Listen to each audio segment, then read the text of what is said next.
If you're ready to unlock more better days, to take control of your health, to push past your limits and unleash your full potential, then you're in the right place. I'm your host, Dr. Jeremy Bettle. For over 2 decades, I've worked with elite athletes and high performers, helping them optimize their bodies, strengthen their minds, and recover from setbacks. Now I'm bringing that expertise to you through the Vitality Collective podcast. In each episode, we'll dive deep into the science, strategies, and real-world solutions you can apply right away. Whether it's enhancing your physical performance, avoiding or recovering from injury, sharpening your mental edge, or simply feeling your best every single day. With insights from top experts and thought leaders, this podcast is designed to help you take action, feel better, and live the life that you deserve.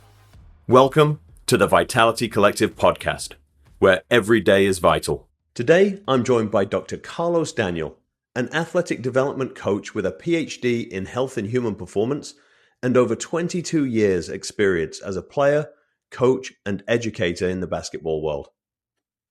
In this episode, we dive into the dangers of early sports specialization and uncover why today's youth athletes are breaking down physically and mentally long before they reach their prime. You'll learn how to identify hidden load streams, why rest is non-negotiable, and what sustainable year-round training schedules should really look like. If you're a parent, coach, or athlete navigating the chaos of modern youth sports, this one's for you. Let's get started. Today, it's a real privilege to introduce Dr. Carlos Daniel. Carlos and I met when I got into the NBA. He was in New Orleans. I came into Brooklyn. And what was immediately apparent was that Carlos had blatantly disregarded the very strict rule for strength coaches to be under 6 feet tall.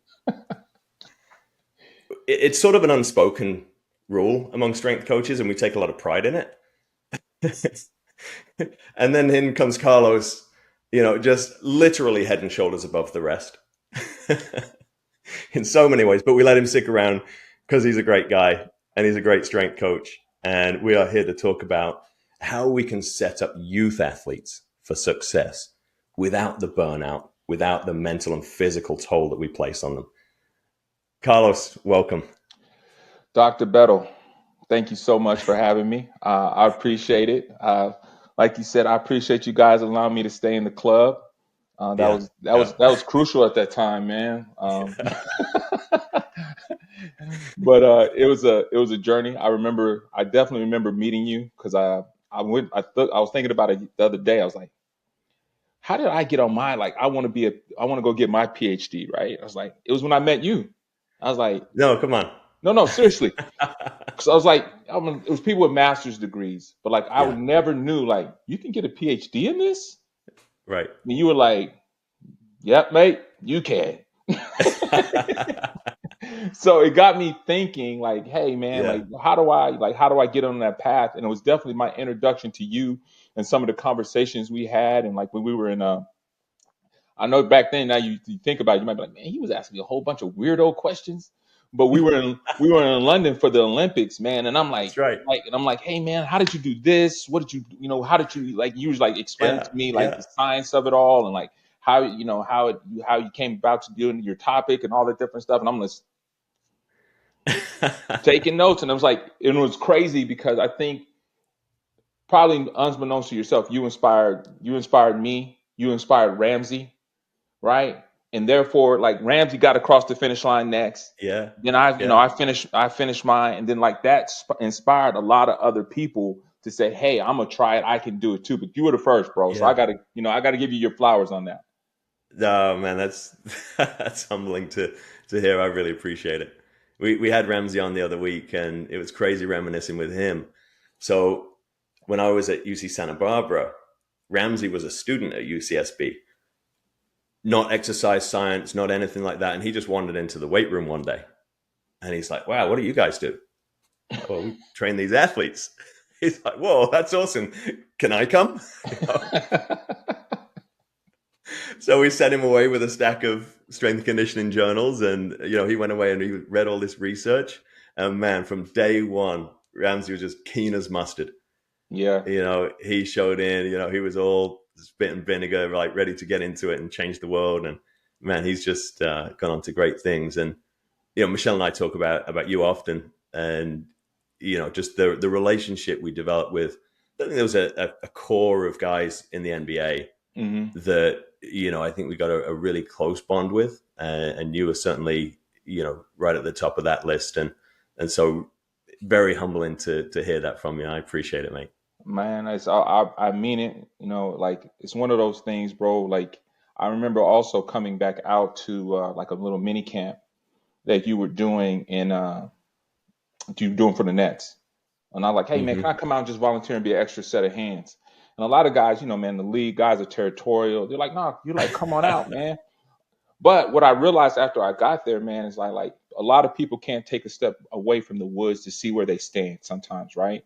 Yeah. And you took that opportunity to be like, yeah, like obviously you inspired me to say, hey, like there's more learning in this process, right? Like I came from a basketball background. I played basketball, I played professionally, and like Hmm. so my basketball, like I already felt like I had a PhD in basketball. I needed Yeah. to up my science in my Yeah. my know-how within the weight room and my savvy within the weight room, right? But I knew that. So like selfishly, I was like, I want to come be out there. This dude's a doctor. I can learn something from him, right? But on the other side of that, you knew where you stood, and you like, I need to Uh-huh. get a better understanding of basketball. Why Yeah. wouldn't I tap into this guy, who's in the Exactly right. field and plays Yeah. and played the game? So that like Yeah.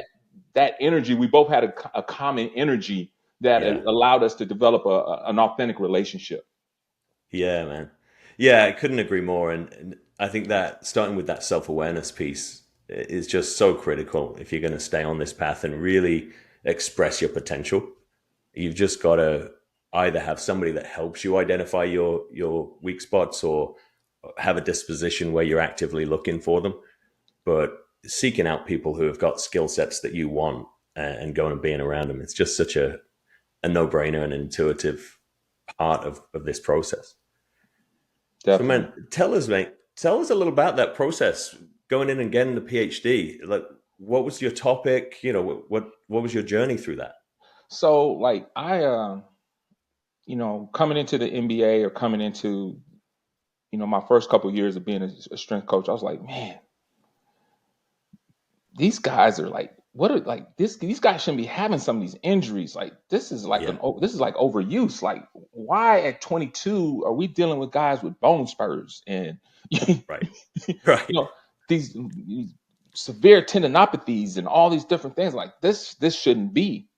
So during that same process, I'm taking my oldest son. I was taking my oldest son through the AAU process, right? And I'm just in the Hmm. AAU Hmm. machine, right? And I'm just, like Right, I'm doing it right. like everybody else is doing it. And I'm like, but in my mind, I'm like, this isn't right. There has to be Hmm. another way. So, I get through that process and I'm like, yo, I have to, if I ever get a chance to do it again, I'm going to do it differently. Right. So I just kind of took that scope. My son inspired me, like, there has to be a different way. And so that was kind of what inspired my project was looking at the low demands of elite youth male athletes in basketball Hmm. and what are they doing. So I just kind of took what the NBA parameters that they had put out there, like, hey, they should be playing this amount of games a week, this amount of this, and this amount of this. So I wanted to know, one, did people know about it? Did they know about the Right. rules that the NBA, or like not the rules, but the guidelines, kind of like the NBA and Sure. USA basketball had put out there? Did they know? And then how were they implementing them at all? Right. And what I found out was, yes, they knew to a certain degree. They knew what was being said, but they were just ignoring it, and they were just kind of doing their own thing. And these kids are playing, tons and tons and tons and tons of games on Yeah. undeveloped frames, and Right. with no real concept or plan, right? So I'm like, man, they're like, Right. someone needs to say this, right? Someone needs to go back in, Hmm. and I do the literature and I look at the early specialization and I start looking at some of the other things that pour into this, and then understanding like there's going to be some long-term results. Like when I look at where the NBA is now, and when I look at how my PhD correlates to what was going on, I saw it coming a Yeah. little bit, right? I Yeah. said, Yeah. hey guys, this is, if we're not tracking this in some way, shape, or form, if you're not realizing, where the miles come from, Yeah. where the Yeah. miles come from, how they're being absorbed, and all this different thing, it's going to lead to an issue down the line. Now, what you can't do is you can't throw a dart and say, oh, 10 years from now, 5 years from now. Right. Right. It's not about a But prediction. it's you have to be conscious of like this Yes. is a possibility if I Yeah. don't understand where this athlete or where this person has come from and what they've Yeah. been exposed to. Yeah. That was something, obviously, you brought up that I experienced upon getting to the NBA, because you get there and you just assume that everyone, all these athletes that you've seen from the outside, are going to be just so dialed in and great movers, great, like no real issues. I remember being so nervous the first day when I was about to walk through the door. My hands were shaking, thinking like I'm not going to be able to keep up. But very quickly you see these guys that quite young, like you say 20, 21, 22, but zero movement at their ankles, right? Really bad knee tendinopathies, Achilles tendinopathies. And it didn't make sense to me until I started digging in with the guys, and they said, oh, well, I had an ankle injury, my first year of AAU ball, and it was sprain your ankle, tape it, play, resprain it, tape it, play. And it's just this process of just hammering and game after game after game, never taking a pause to rehab, to prepare. And that's the other point you made about the underdeveloped frame. Yeah, So much of an overuse injury is because your capacity is so low, right? And yeah, identifying where your load comes from is to translate that is identifying the demands that we're placing on your body that we need to prepare you for, yeah, right? That's where the injuries come from. And what I saw as that started proliferating in the NBA is, oh, load is bad. Let's start doing less, right? And we start cutting morning shoot around. We start cutting practice. And now to stop guys getting hurt, it's like, oh, well, just don't play these 20 games. Isn't that what we were trying to avoid? yeah, yeah, man. It was. I mean, I think we were on the wild ride of what Yeah. of what low was being, how it was being implemented at that level, and Hmm. what it like the connotations that were attached to it. And now there's like this negative, like we're going to make it more durable. Well, okay, congratulations, you realize that you were kind of doing it wrong, but you didn't have. I don't think they had the right people sitting at the table, Yeah. right? They had this idea and this concept, and then they just kind of plucked people like, oh, this guy from way over here, he knows, and this person from over here knows, and they do load. They have load in football, don't they? Yeah, that's load. Let's bring them over here. And now these people are making Right. decisions. And like I Right. always tell people, like they want to vilify the strength and conditioning, they want to vilify the PT, or they want to vilify the sports science director. I'm like, those people don't sign their own checks, right? Like Yeah. someone had to empower them, right? Yeah. To make the decisions that they make. They just didn't walk in with the ski mask on and the gun, like sit them all down now. They're not going to play. Like Yeah. that's not how that works, right? They had to Yeah. sit down, and because people didn't want to have an open discussion, with professionals to be like, Hmm. no, you need to be robust, you need resiliency, you need execution. Like this is what this term means. It does not mean, hey, I have a car. Let's do this. Let's go sit it in the garage for 2 months, and Yeah. then and when the race comes, we're just gonna go punch the gas. Yeah. Yeah. Well, yeah, you might survive one race, Yeah. but you're not going to survive the whole race season No. doing it that way because the car hasn't been, it doesn't have the capacity to Yeah. handle what Yeah. you're asking it to do. So it's going to Right. continually to break down, and then you're just playing this perpetual game of catch up, Yeah. of Yeah. so And I think that really, if we're even experiencing that at the NBA level, to think about that now as we shift our focus to the youth level without the resources and without really any guidance. You mentioned the NBA having guidelines. who knows about them? Who's enforcing them? Who's doing anything about them? And so I think that that's a great place to start. I had this conversation 3 times this week with clients about their kids or their grandkids playing tennis, a ballet dancer, a baseball player, and it's relentless. So, what have you been experiencing as you started really examining what's going on in youth sport? What I saw, what I started to notice was there's a lot of load streams. Like you got to be aware. Like I think about the commercial. Like it's like Quicken Loans are one of those places. Like, hey, do you Yeah, know that you're spending X amount of money over here a month? And I yeah. was like, well, you have to be able to take a step back and be like, okay, where are my load streams coming from? Can you explain what's a load stream? So a low stream is where are you accruing or accumulating your load? Like, okay, is Hmm. it from Hmm. am I on a club team? That's one load stream. Am I on Right, my high school team? Another load stream. I work with a trainer. That's another load stream. So you have these multiple streams of load, but you kind of what they do is they silo them, right? I hmm, only hmm. work with my trainer 1 day a week. Oh, I only practice with my high school Yeah, team 5 days a week. I practice with my um, club team 1 day a week. Okay. right. But you're playing a full season with that club team. Hmm. Simultaneously, with part of that is the simultaneously with your high school season. So now you're Right, looking at your practice loads, which are streams. Then you're looking at your game loads, which is another stream. They're not silos that live independently. They're wrapped right. around like they're like a rope, right? They're like cords of a rope. Yeah, They're all wrapped together yeah.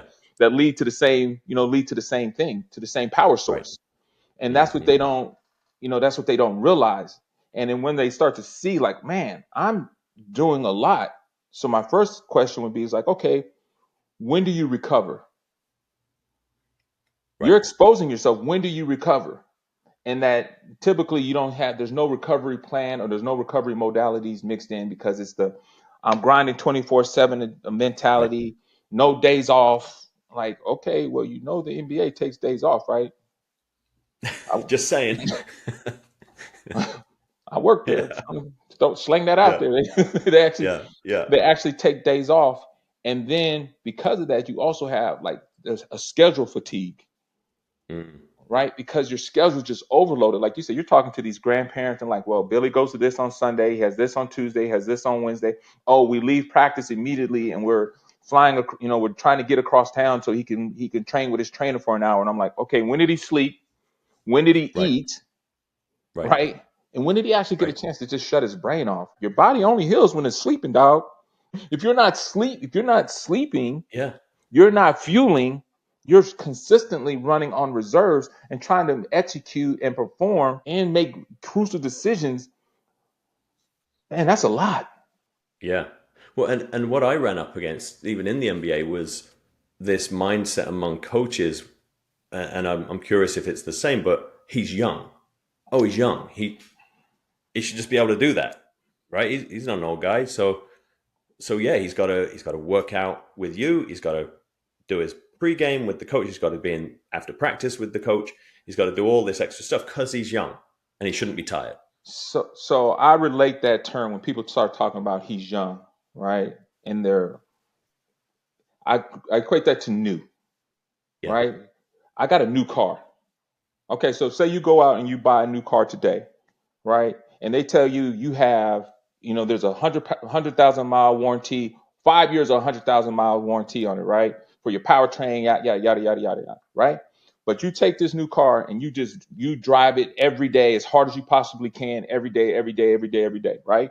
And within a month, you go back in and you're like, hey, I need you to fix this. And they look at you like, hey, bro, you've had this for 2 months. Like, this doesn't line up. Like yeah, this thing's gonna expire pretty soon. Like you've already ran through half your warranty and you haven't had. I said 5 years, bro, yeah, and you're yeah. halfway through your warranty in a couple months. Like, okay, so what do you like? What does that mindset do? Like, okay, if you bought a new car, Hmm. you wouldn't Hmm. do that, right? But you have this young athlete.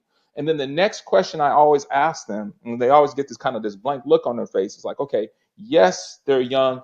You assume they're resilient. But I'm gonna ask you one question. How do you retread a tire? And they look at me, what do you mean? I said, how do you retread a tire? Once you wear that tire down and it's bald, how do you put the tread back on it? You can't. Oh, crazy that you say that you can't. Okay. So it's the same thing Yeah. when you're dealing with these Yeah. young athletes. Once you start to this wear and tear, regardless of where they're how old they are and how resilient you think they are, you can't put this tread on. If they start to chew away at that meniscus or that cartilage in the knee, there's no way an 18-year-old, 19-year-old kid should be looking at an oat surgery. Right. But it happens now, right? It's more commonplace than we see, but that's the miles, right? Hmm. You're just going, you're going. You can't retread the tire and you can't just run these kids into the ground because they're quote unquote young. Yeah. Well, and I think we see a lot of that, don't we, with one of the concepts we'll talk about right now, which is early sports specialization. Yeah. Like growing up, we had the rugby season and we played our rugby. And then in the summer we would do track and field, or we would, play cricket, or something else. Um, we're not seeing so much of that now, right? With these multi-sport athletes. Yeah. The day of the multi-sport athlete, sadly, has gone away, and it needs to come Hmm. back. If we're going to bring Hmm. anything back, we need to bring back that multi-sport athlete mentality, right? When I'm a little bit older than the average person, but it was a badge of honor for someone to be like, "Hey, man, I was all state in baseball, I was all state basketball, I was all state football." Then you knew that that guy was a special athlete. You like, "Oh, Yeah. that guy, he's going Yeah. somewhere," right? Yeah. Um, and then you look at like this, I'm only going to do from the time I'm 9, 10 years old, I'm only going to do this one thing. Mhm. From a mental standpoint, that is a long Yeah. journey. From a Yeah. physical standpoint, that is a long journey that does not always bode well. I think, and this is just I'll say this is my personal opinion. It's not based on just straight up science. As part of this is just my Hmm. Hmm. experience. It's like it people survive early specialization. Yeah. It's not something Yeah. they just get into it and they just thrive. They survived it, and where Yeah. you find them on that survival journey. Some of them it's the NBA, some of them it's Yeah. professionals. A majority of them is burnt out people that don't like sports anymore or don't like working out, and it affects Yeah. their viewpoint on how I'm going to live the rest of my life as it pertains to exercise and working out and things like that. Yeah. Yeah. Or we see them come back and be a coach and put someone else through the same thing. Well, this is how I did it, right? Every This is I'm how a I work. Yeah, I'm gonna do everyone like they did poor me.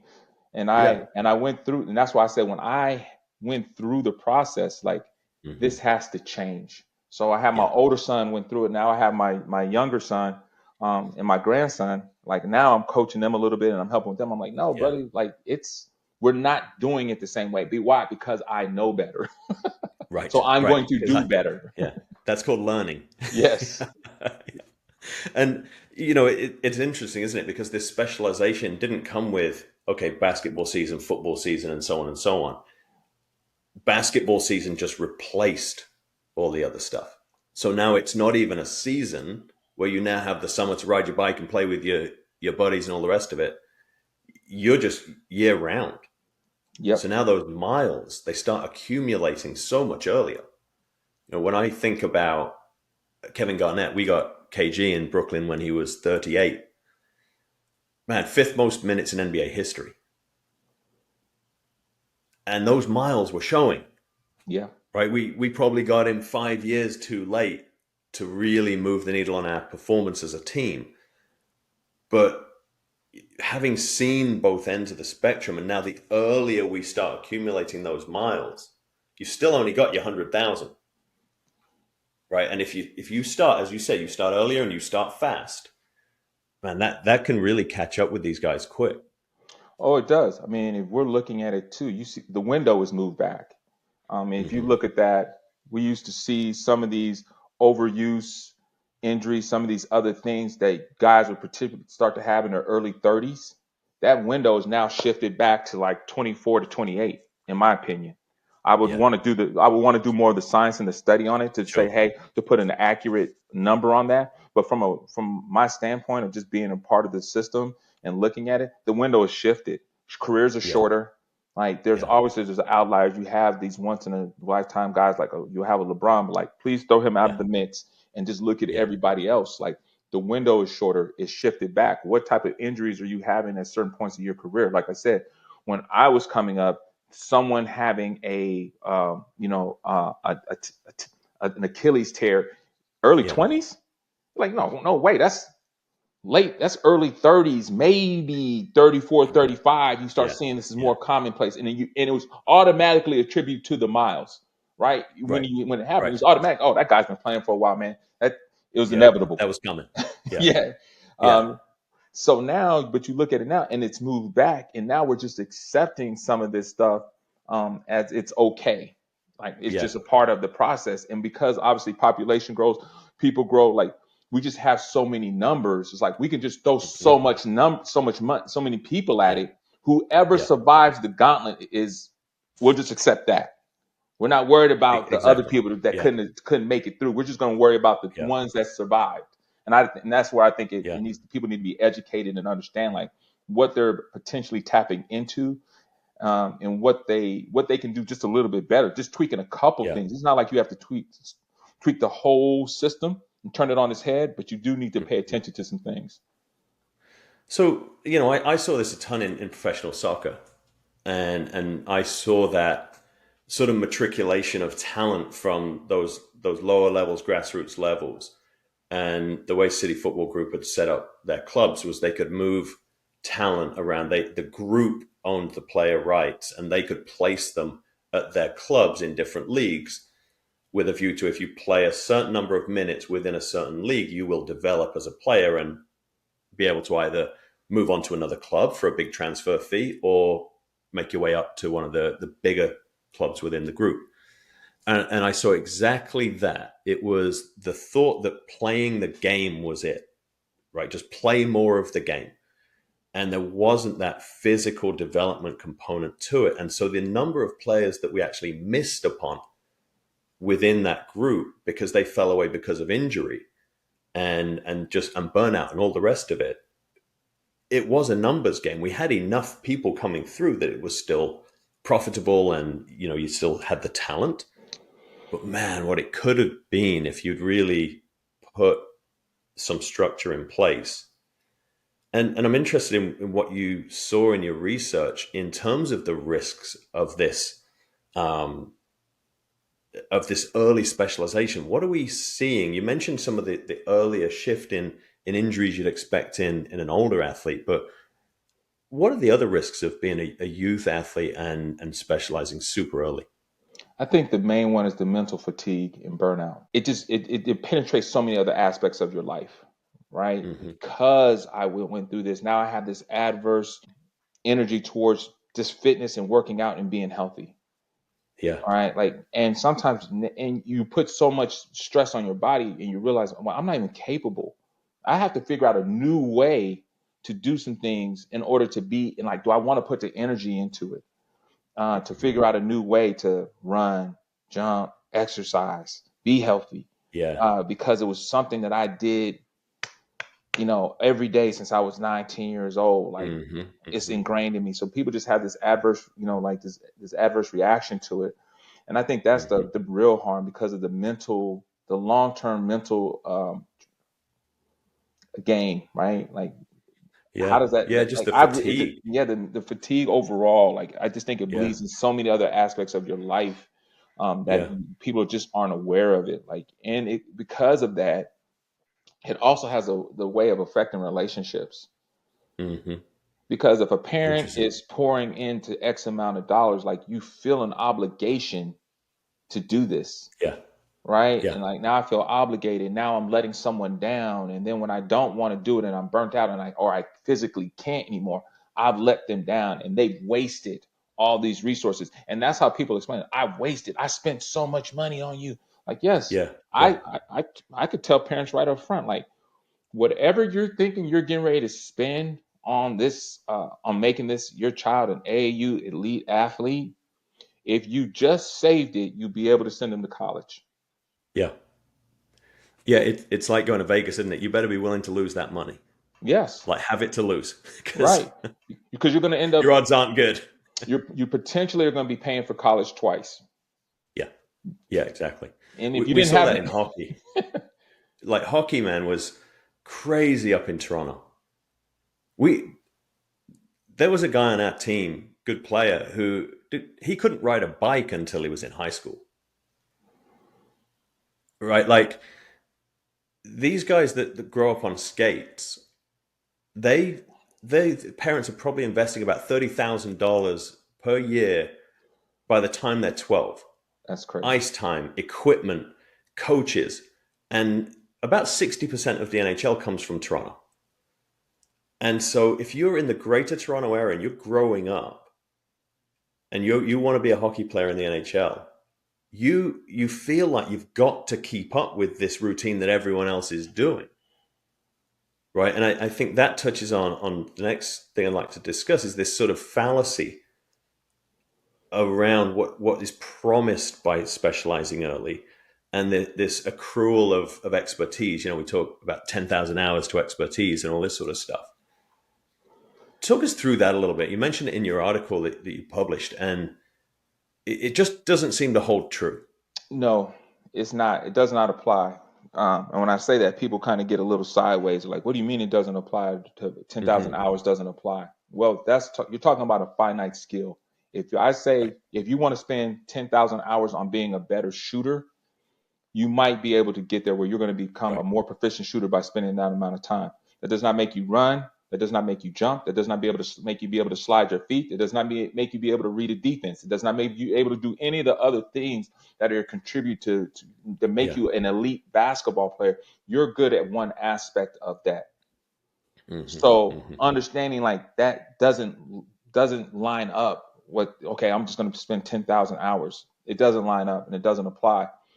And then you get on top of what feeds some of the narratives, like, okay, if I'm starting off with my kid needs this 10,000 hours, so I'm going to pour this into you. So you're already starting kind of off on a false narrative of what's going to happen next. Right. And then you get the keeping up with the Joneses. Oh, Yeah. if Billy's playing 10 hours a week, Johnny has to play 12. So you feel this pressure. And there's economic pressure that people don't really realize either. Like, hey, Right. you're paying someone, right? So for someone, it makes sense for them to tell you 12 hours is needed, right? Because Yeah. you're paying for Yeah. that, right? So there's an economic Yeah. component that you're not really clicking into that Yeah. motivates some people in this equation that you're Right. stepping into.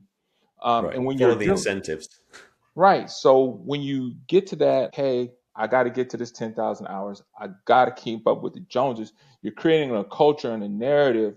I try to explain to basketball parents like this. I'll say it to them simply like this. I'm saying, okay, you're going to take Billy and you're going to pay his trainer X amount of dollars, right? And you're going to have Billy in the gym every day. He's going to work. He's going to learn how to run to the corner like he does every other AAU game. And he's going to be the best to the corner. Maybe I get 2 shots a game kid in the world, right? But Hmm. you have this expectation because you're paying X amount of money that the performance is going to be this, right? And the coach is now somewhat loyal or obligated to play you or play your son or keep your son in the program because you've spent so much time and you spent so much money. I said, if 6'10 walks through that door, they don't care how many miles Billy has put in, how many extra Yeah. jumpers he shot, they're going to give 6'10 a chance. Right. And there's so many other attributes that play into it, into a sport specifically like basketball, that Hmm. there's just certain attributes that if you have, you're going to get a chance, right? Like, hey, if you're 7 feet, they're going to give you a chance, right? It may not be fair. It's just reality. Yes. And you don't Yeah. know how kids are going to mature. You don't know how they're Yeah. going to do X, Y, how they're going to, 5'10" in the seventh grade, Right. Yeah. 5'11" at 18, So right? 5'10", 5'9" and a half when they graduate with their PhD. Right. Right? But that's what people don't understand. Like Yeah. you're pouring this into a system that's not precise, Yeah. right? And that lack of precision, just because you just don't know, like Hmm. that you don't have your wake up one morning you're 6'1", wake up another morning you're 6'10". right? That Exactly. that that changes Yeah. things, right? And it Yeah. changes how you move. It changes all this other Yeah. stuff, like how your body's gonna adapt to the new Right. stressors and do new dimensions and all that different stuff. There's so many variables that fall down when you say, "Hey, 10,000 hours." Well, Right. okay, Right.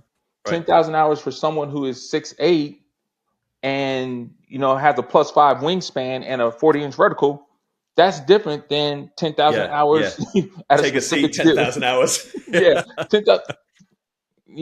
I think I heard you say something on one of the other casts, like about KG talking about his genetics Yeah. got him into the NBA.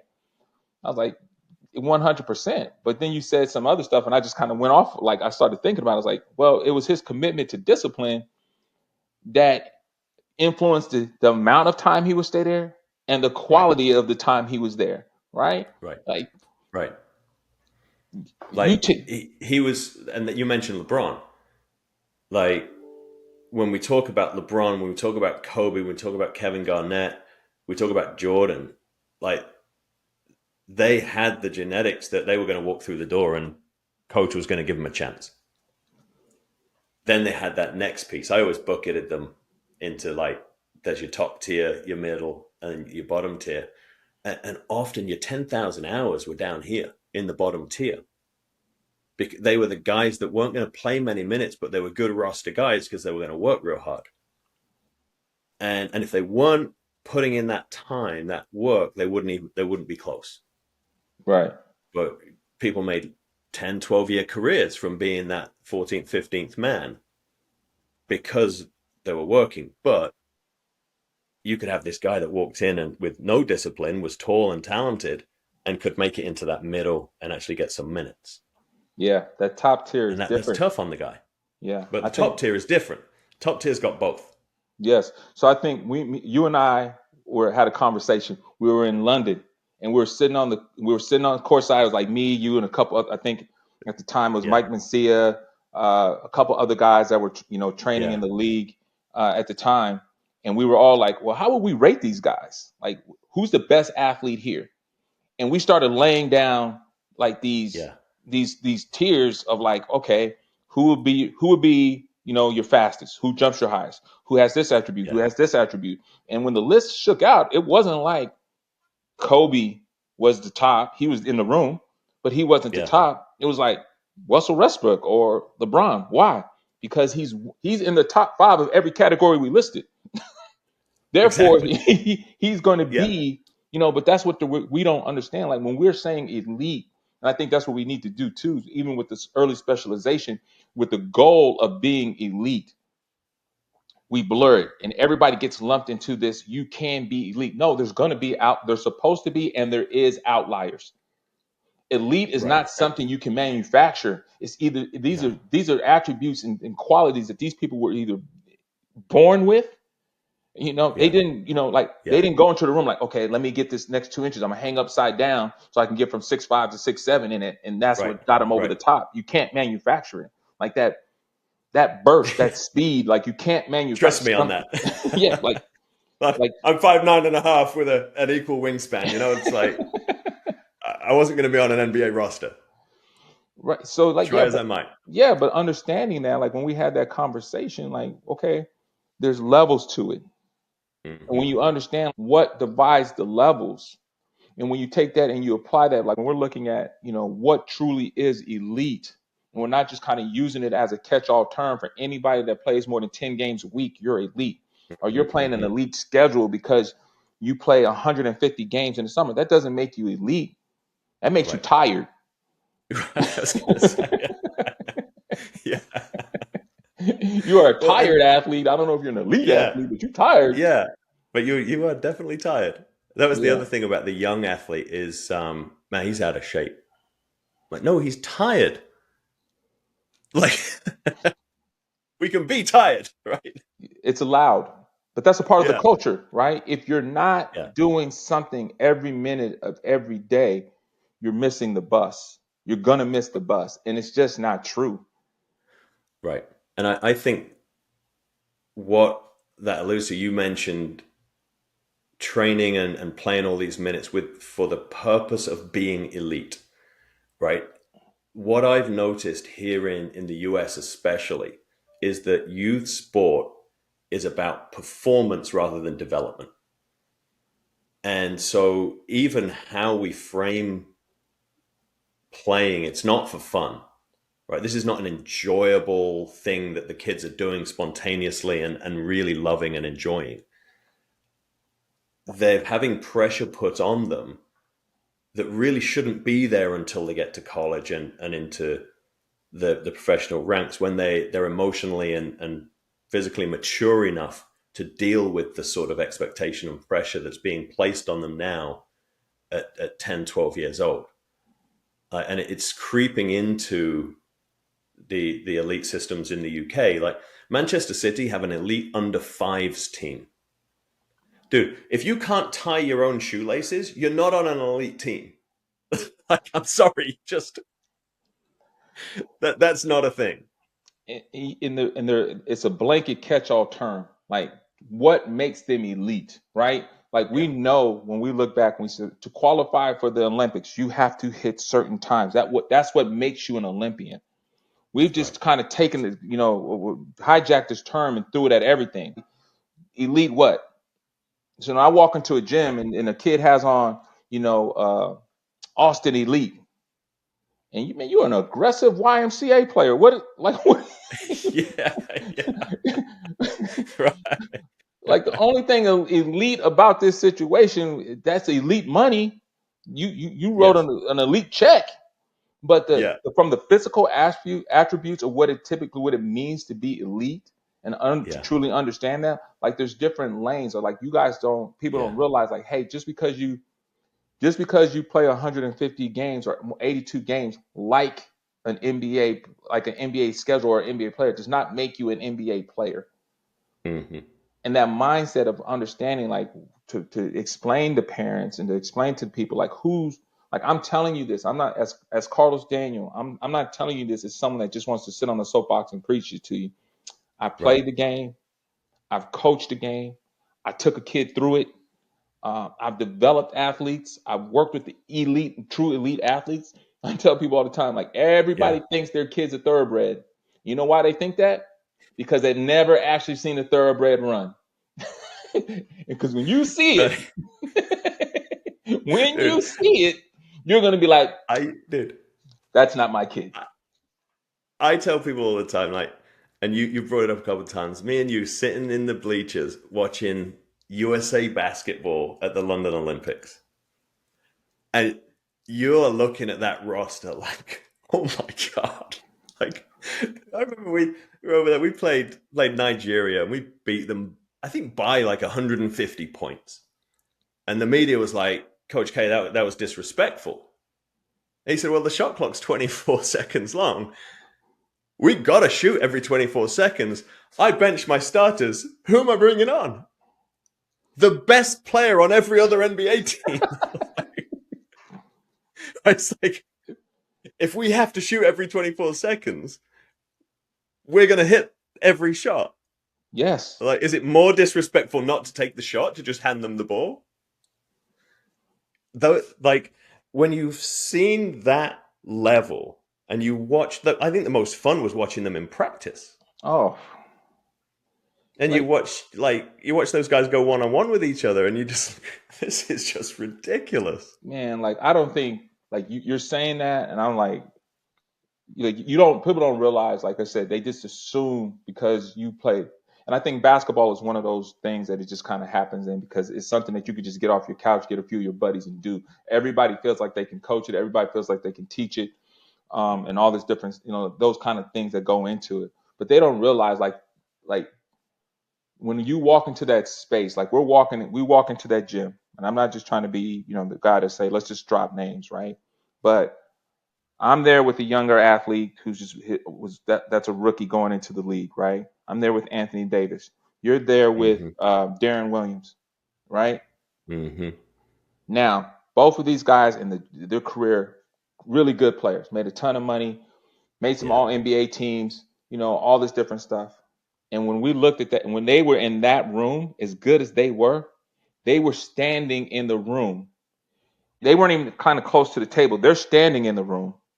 Yeah. Then there's a table, right? And there's guys sitting around this table, right? And those guys Yeah. seated are like your LeBron James, your Kobe Bryants at the time, your Kevin Durant are seated. Hmm. Standing Hmm. behind them, you have your Tyson Chandlers, your Andre Iguodala's, and Yeah. all these other guys are standing. Chris Paul probably has a seat at that table at the Yeah. time, Yeah. and everybody else is kind of standing. And then like our guys are kind of like standing, but at the time, just Yeah. what it is. I'm Yeah. not saying any criticism on who they are or basketball players. It's just the timeline of where they were in their careers, right?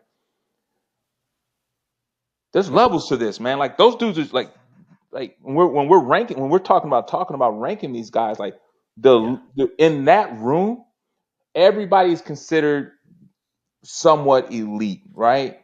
But the Well, truly yeah. elite guys were sitting down, and you can Yeah. tell there was a difference, but why they had seats at the table as Yeah. opposed to just being in the room, as Yeah. opposed to and then their proximity to the table once they're in the Yeah. room changes, Yeah. right? And And like, and the guy standing at the back just signed a max contract with his team, with an NBA team. He was the superstar on his for his franchise. And I saw it at UCSB. Every player on that team was going to make the NBA. Just ask them. And then we go to the tournament, right? And we lose by 40 points to Ohio State. One kid on that team made the NBA. Right? One guy. And he was pretty good. Evan Turner, right? He was yeah, okay. But he wasn't in that room we were talking about. no, And so that's the thing about like bringing the fun into sport. There shouldn't be the pressure. Speaking with a client the other day, and her granddaughter was playing sport as a freshman in high school, and was just like, I just get so stressed leading up to games. And you just think, as a freshman in high school, who is it that isn't going to be on the ATP tour, I'm sure, anytime, right? Playing tennis. And you think, well, shouldn't that game be about, did you work on what we planned on working on? Right? Was this a developmental process for you as a young athlete? Or was my job as the coach being sort of called into question, and my expertise and my ego coming into, did you win the point? Did you win the game?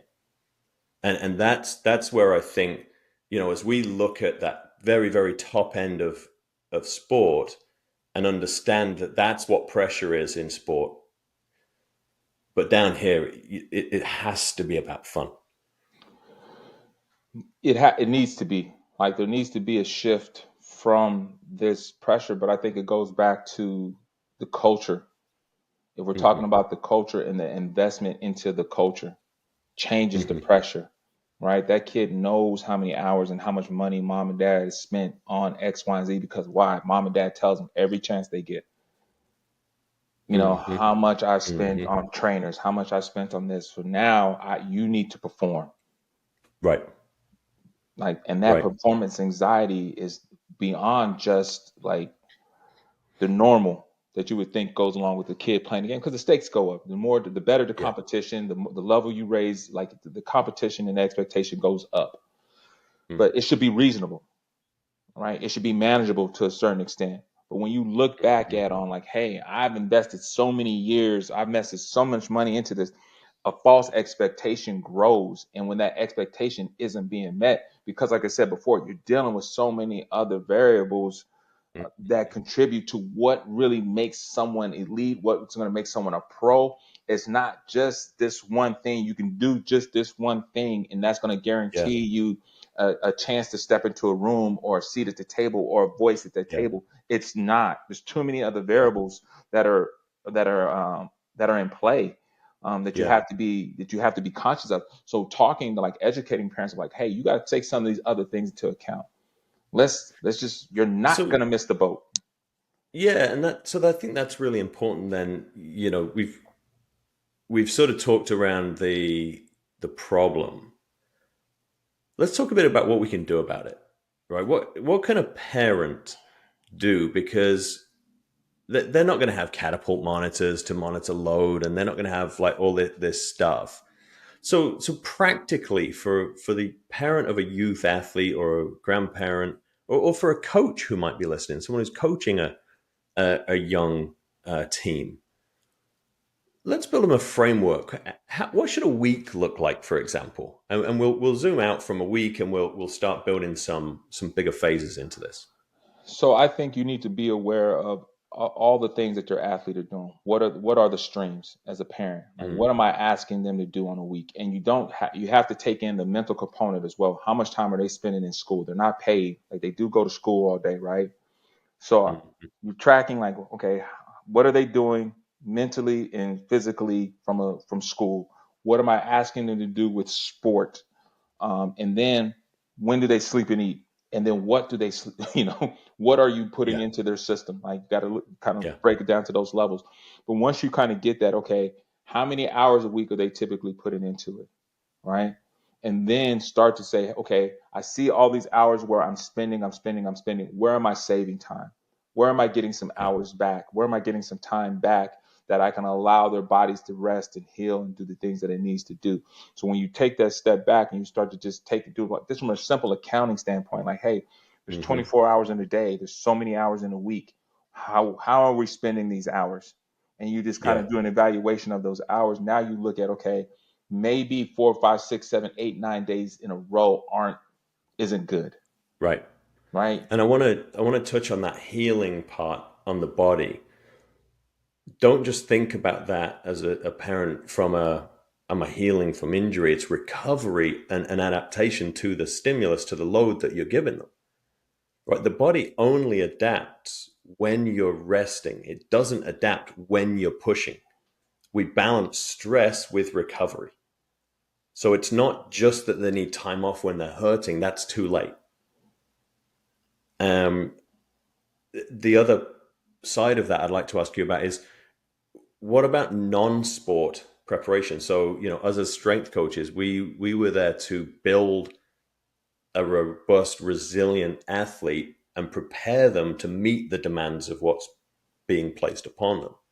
How would you factor that into this mix of the week? I think that needs to go up, right? I think there's certain things that you can, like, the thing that's typically sacrificed is rest and sleep. Hmm. If I was going to say, if I'm talking to a parent, I say, hey, if you're going to take out something, take out one of these skill sessions, take them off one of these teams, and take that time that they're on this team, that 1 to 2, if they're only practicing with that AAU team once or twice a week, you could take that out and you could replace that with resistance training.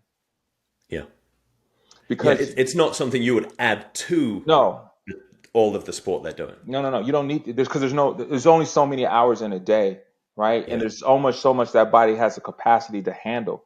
You need to remove Hmm. something, and that's what you need to. That's why you need to prioritize what's your priority, and what's your goal, and where are you on this timeline. You need to have a grand picture, like you have the big picture. Hey, I want them to get from point A to point X, right? Okay, where are we in that journey? What's important? What's most important in this part of the journey? Well, if you don't build a base or a foundation, if a kid cannot master moving his own body weight or struggles to Hmm. do X, Y, and Z, how are they going to be, like, withstand 180 games that you're going to play in a 4 month period? Like, their bodies are not prepared. They're just going to survive it, and I'm going to guarantee you that they'll have some some some performances that look like peaks. But if you look at you take over the overall average of their games, you're going to see them go up, Hmm. plateau, and just some of them are just going to be a quick descent, and other ones is going to be a Yeah. slow descent where performance just starts to suffer, right? And you're Hmm. not and you're not getting anything out of it. So what is, like, do you mean you could the trip to Orlando for them to play, 4 games, 5 games, 5 days couldn't have been a no go? Yeah. What did they get out of it? Well, I can tell you what they did do. They put some bad miles on their body that they can't get back. When Right. you could have taken that same time to either allow them to rest and recover, and you could have taken that same time to actually help them build their resiliency and robustness in that same time frame. You playing, what's the Hmm. purpose of you playing on 4 teams with 4 different Right. coaches? trying to learn mentally. Those kids can't process that. Yeah. They're not capable of processing all the different things that are being thrown at them. So now they're already, the mental gymnastics that they're going through. Coach B A wants this, Coach B wants this, Coach C wants this. It's already confused. That that schedule fatigue, that Hmm. I think this is what we should call it, the overexposure fatigue. Yeah. Right? Yeah. You're just overexposed and you're tired Exactly. of it. Right? Exactly. How Exactly. do you, like, I would Well, just, and that pressure coming from your parent, it's that resistance that starts to build up, and that conflict when you feel so much pressure from the parent, and they're pushing you and you got to practice, you got to do all this stuff, waking you up early. yeah, The resentment that can start to build in a young athlete, it could be yeah. incredible. And because they can't exercise, they can't articulate that to their parents, right? It bleeds into other aspects of their life. Where do I have control? Where do I Hmm. have influence? Where can I say I do this? So they start to act out, right? Okay, maybe if I don't do well in this area, or if I do X, Y, and Z, I'll force some rest, right? Right. Because now, but what parents do, what people do, they'll take away everything from a kid, but except the sport. Yeah. Give me your phone. You can't go Yeah. out, but you're not missing practice. You're not going to miss a game. You're not going to miss this. But we're going to take all this other stuff. And what the Yeah. kid really wants is for you to just give them a break, take two steps away from whatever Yeah. that schedule is. Yeah. And then as we zoom out, we talked about this being year round, right? What are the recommendations for having a development phase within the year?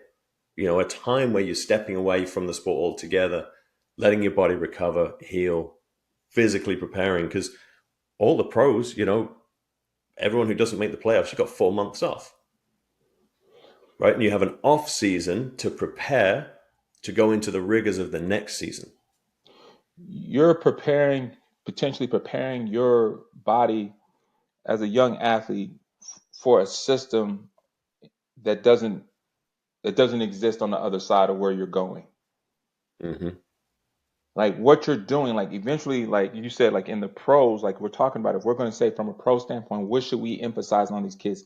An off season, right? Where Hmm. they turn it off. Like they got to take a step away from it. Like, yeah, you can watch some film, you can do some of this, the mental stuff that goes along with it. But from a physical standpoint, you have to let your body recover, right? And then you have to Hmm. progressively ramp it back up to do it again. But that's what Hmm. those people do for a living. So Right. if we're saying children aren't little adults, then why do you have them playing more games than an adult in that same sport plays? Who gets paid? An NBA season is 82 games. When I was Hmm. doing my study, kids were playing over 150 games. Now, here's the Oh kicker. my gosh. Here's the kicker. It's not like they're playing 150 games over the course of a year. It was really, really condensed down. They're usually playing these more, a bulk of those, of that 150. I would say up to 70 to 80 of those games, over half, were within like a 3 to 4 month period, Mm. right? Wow. From like the end of your high school season. So you say your April, March, April area to August. They're playing a ton of in a short window with no recovery modalities or any of that stuff in play. You have to change that mindset of how do we change it? Like, what are we pulling out of this? Because some of there's Hmm. some overlap. Like that's not just a. I'm not saying it's just AAU games, right? I'm not saying that. Hmm. That's a combination of you're playing for your high school or your club, your middle school team, on top of you're playing for an AAU team, and Yeah. then you're playing on two because you're in this small area of, like, I live in Georgetown, Texas. This small area of Georgetown, Texas, you're elite, so coaches are poaching you, and you're playing on 2 to 3 teams. You know, so every weekend, from the time you're done, from the time school gets out, you're playing somewhere on someone's team, and you're Hmm. averaging these tournaments, like they bill it that way, right? You can get 4 games. You're guaranteed 5 to 6 games. Well, there's only one way to play 5 to 6 games if it's a weekend tournament. Right. Right. It's simple back. You're gonna be playing 2 or 3 games a day. Right. And if you want to make it to the championship, you're probably gonna play on that Sunday. You're probably gonna play upwards to 4 or 5 games Hmm. to get it to the championship. So it's Yeah. just the volume grows really, really quickly. So how many weeks, months off do you think a youth athlete should have? I know you gave some guidelines in the paper that you guys just published. What do you think people should structure that as? I think there should be sports diversification. Mm. So, for example, I'll just talk about my son. So, like right now, he's playing flag football, right? Obviously, his dad coached basketball, played basketball. I love basketball. I think he's going to be the next, whoever, right? He's elite, right? He's Yeah, elite. he's elite. Yeah, Yeah. my 10-year-old son is elite. But Right. right now, it's flag football, right? Right. So we're not messing with a basketball right now. Now, if he wants to go to, get some, maintain like his some finite skills like your shooting, hand-eye coordination and stuff like that, by all means we could go do that. But like it's flag football season, champ. Let's lock in. We about to be the Browns. We try, we're trying to get to the championship, buddy. That's gonna take some focus, right? Right. So giving them that there's global rest, right? Like I could just say you need 3 months off, like spread that out. It doesn't like it's not like take off the whole summer, don't do anything for the whole summer. I'm saying that should be, Hmm. those days, those 90 days per se should be spread out over the course of the year. But I also think you need to take the stress off the bodies and allow them to do other things, right? Like the repetitive motion of just playing basketball Right. is different. Like I need you to do other patterns. I need you to do other things if you're going to develop, because there's so much Hmm. cross section and overlap in certain movement patterns and things that we know that it just exists in sport. How do you Hmm. develop Hmm. them? Right? If you're always in a confined space, like if you're just looking at that 90 feet of a basketball court, and that's all you do, you probably have an athlete that does not know how to hit top speed. Absolutely right. Absolutely right. And so we've got 90 days that we're going to be off during the year in let's say 3 1 month blocks. And then we've got sports diversification. That sounds great for us to say it. How does the athlete withstand the pressure from the culture, from the society to push back on the coach and say, no, they're not going to be a part of this team. They're not going to go on this trip. They're not practicing 3 times a week with this team, because that's sort of the societal norm or the cultural pressure of this system, right? So what are some tools to help parents have that conversation and to help them make the decision? Because it would be a difficult decision and a mindset shift for most parents at this point. You got to provide them with opportunity to have conversations like this, right? You got to provide them the right people saying the right stuff and allow them to ask the questions and act and help them develop those programs. Hmm. I'm Hmm. saying you need to do it. The NBA provided these guidelines, but like now, how do I actually apply that? Right? Like you need to be able to have that. How does that application? What does that 3 months look like? What does it look like? Why should there be a day off here as opposed to here and different things like that? So you need people who are actually trained in the space and in the mindset to help them as resources to answer those questions. I don't know where the 10,000 hour myth came from, right? But it was like, man, it was driven home. Those people who sit in places of influence need to start saying and doing. A lot of Yeah. people are saying, oh, the AAU is Hmm. bad, but then you're still doing it until you actually, pull your kid out. Right. Right? And Right. I'm not gonna feed this beast. Then Right. that makes a difference, right? Because I think it just trickles down. So if we have this place where we're not just not, and I'm gonna say this, the NBA did a phenomenal job. The study that they did obviously sparked my study, right? They did a phenomenal Hmm. job of understanding what what's going on and the landscape. Now the next step is how is that going to be implemented? And I think it's about starting with education and having the people that sit in those seats saying and doing, not just saying. Hmm. Yeah, I mean, I think everybody who participates gets a vote, right? Yeah, They all show up. So why would it change? right. And my son is different, right? Like because of my mindset, like I could tell him, son, listen, that coach is going to come in here and he's going to give me the spiel about if you don't practice on this team with this yada yada yada all this time, you're just going to fall behind. You're never going to be able to make that up. And I said, son, listen to me, buddy. If you don't touch a basketball another day until you're 17, 16 years old, and you walk into the gym and you're 6'10", all what he said is going to go away. Promise you get a chance. Promise you're going to get a shot. Now, I can't guarantee that you're going to be that, but what they're selling and the pressure that they're putting isn't so accurate. So we have to change that narrative, and we have to hold coaches and people responsible for the narrative that they're presenting. Like, no, these kids Hmm. aren't going to miss the bus. Please stop doing that to them. Please stop putting that pressure on them. Why? Because at the end of the day, what you're saying isn't reality.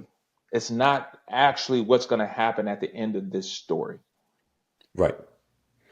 And I think there's an element as well then of how do we prepare the kids mentally and emotionally as we go through this. We've talked a lot about the physical development, but I think that there is a responsibility here as they're in a performance environment. As you said, the stakes get higher as they climb.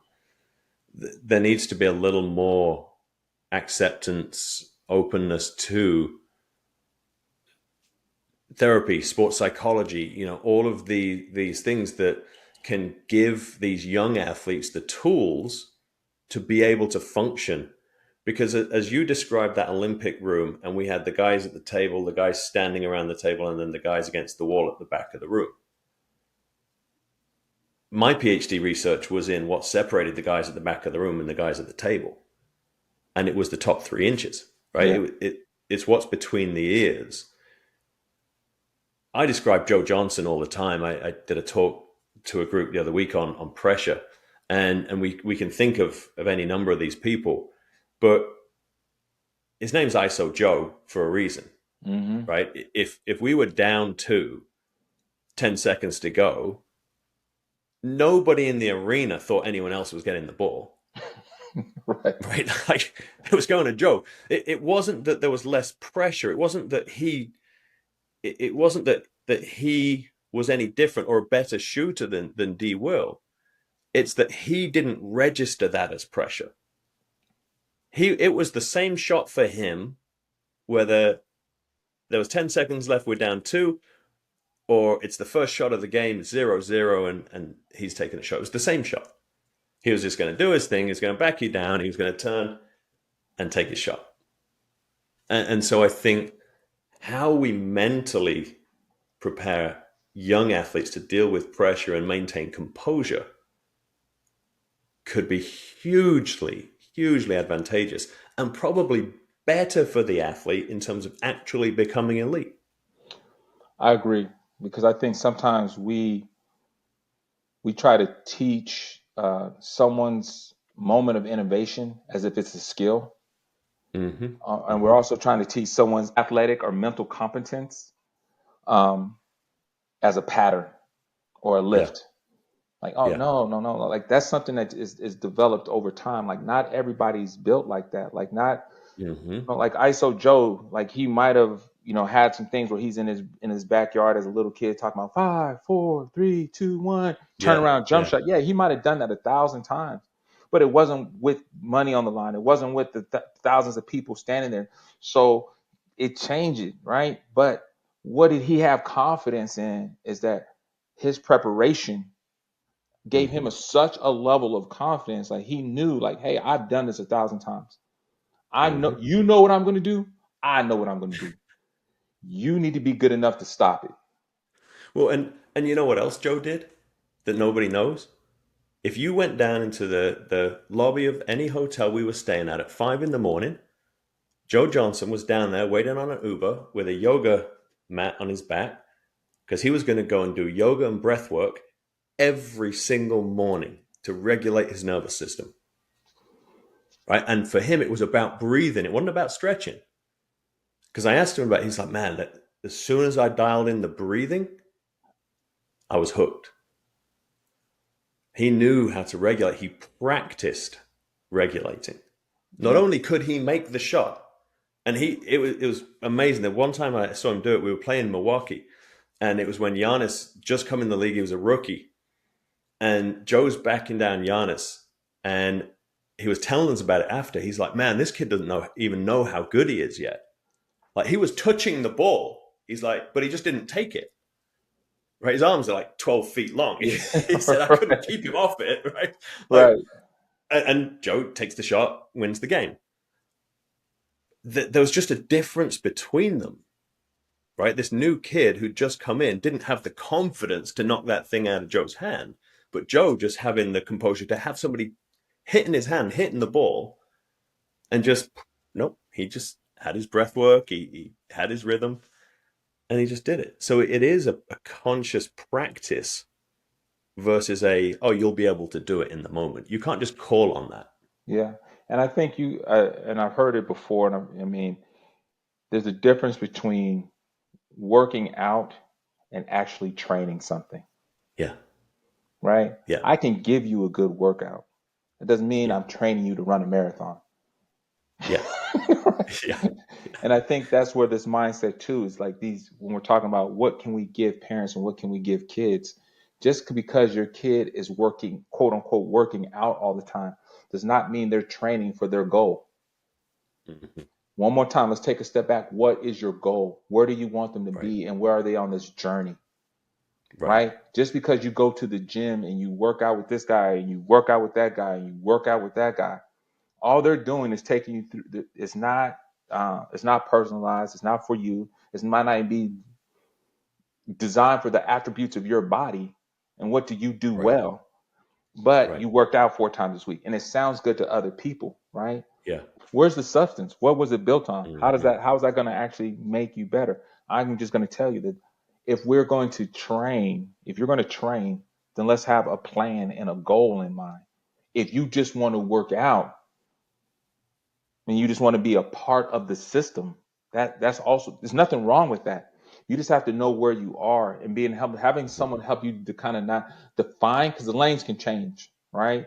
The Hmm. lane can change. You could become like the physical attributes, the physical components. People just underestimate that so much. Like Yeah.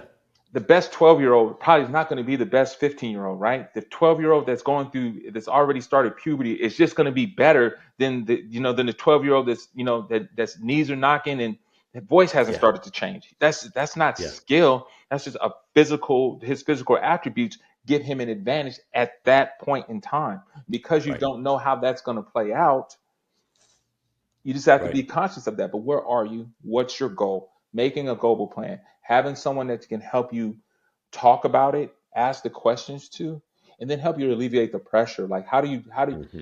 that pressure gauge? What are you doing with it? Like how do you manage that pressure gauge and like giving people like, hey, no, you need to manage your expectations a little bit. He's 10 years old, right? Like, Yeah.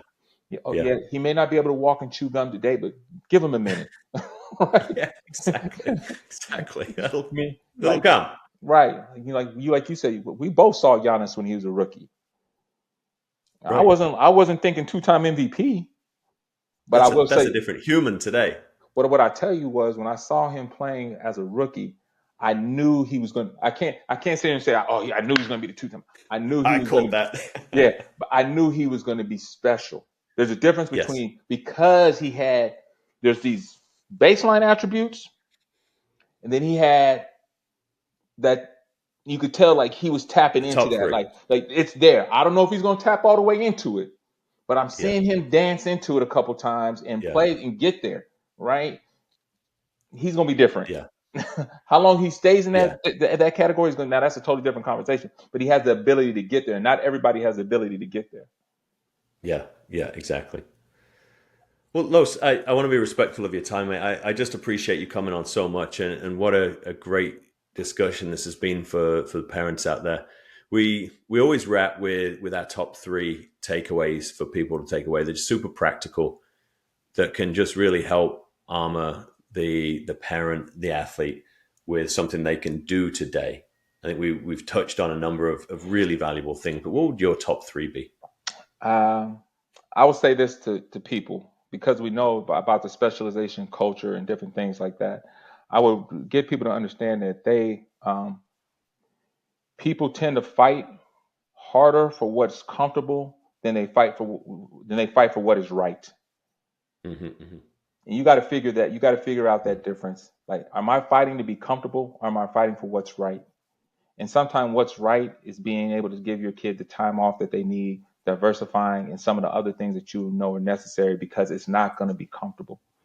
because it's not a comfortable conversation. It's not a comfortable space. So you got to be willing to do that. I also think that you got to prioritize rest, sleep, quality sleep, what you're putting into your system. And lastly, I would just say, like, how do you deal with that pressure gauge? How do you regulate your mental, your physical, and your spiritual? How do you do that? It's a combination for everybody. And I would think that, like, for me, my peace, how I regulate comes through my faith in God.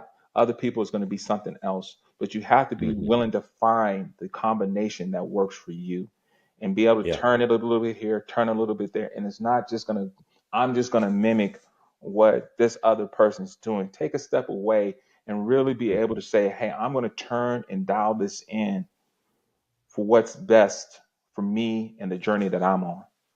Yeah. Carlos, this has been amazing, mate. And those three, I just think if people can lean on those, they're 90% of the way there. Where can people learn more about your work? Where can people follow along and just know more about this topic? Well, I'm on LinkedIn. That's probably the main place where I kind of do most of my stuff. I'm older than I used to be, dog. So I'm not I'm not so into the social media. I am on Instagram, but if I'm gonna follow something or do something, I'm gonna get a little bit more involved in putting it on LinkedIn from a professional standpoint. But I'm gonna take some advice from you, brother, and I'm gonna ask you, how can I make it? What can I do to make this stuff a little bit more readily available and have these conversations? So that's something we'll probably have offline.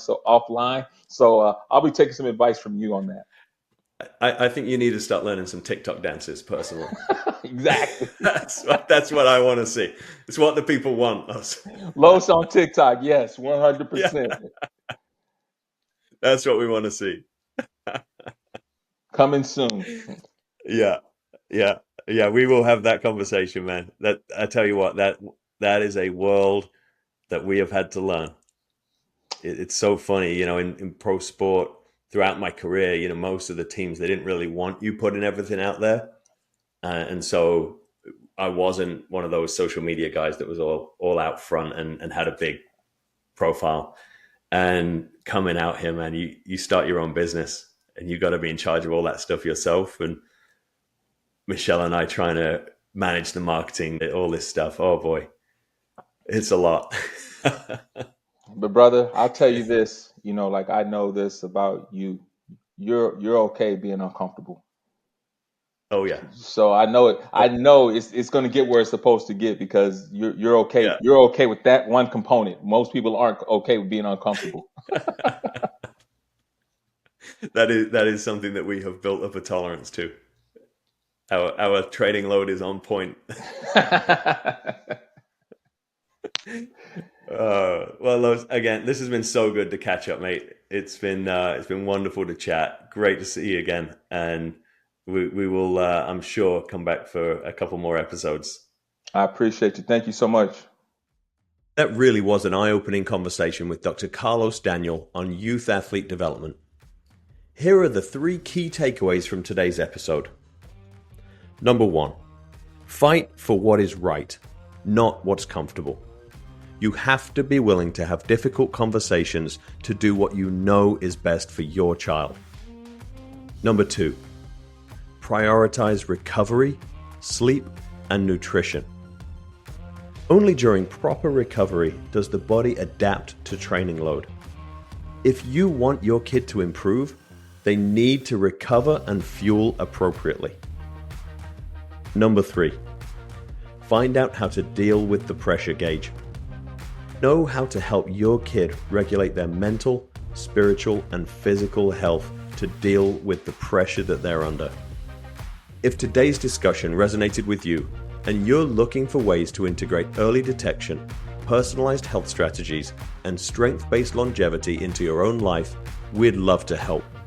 At Vitality Collective, we've built these principles into a comprehensive system designed to optimize health and performance at any stage of life.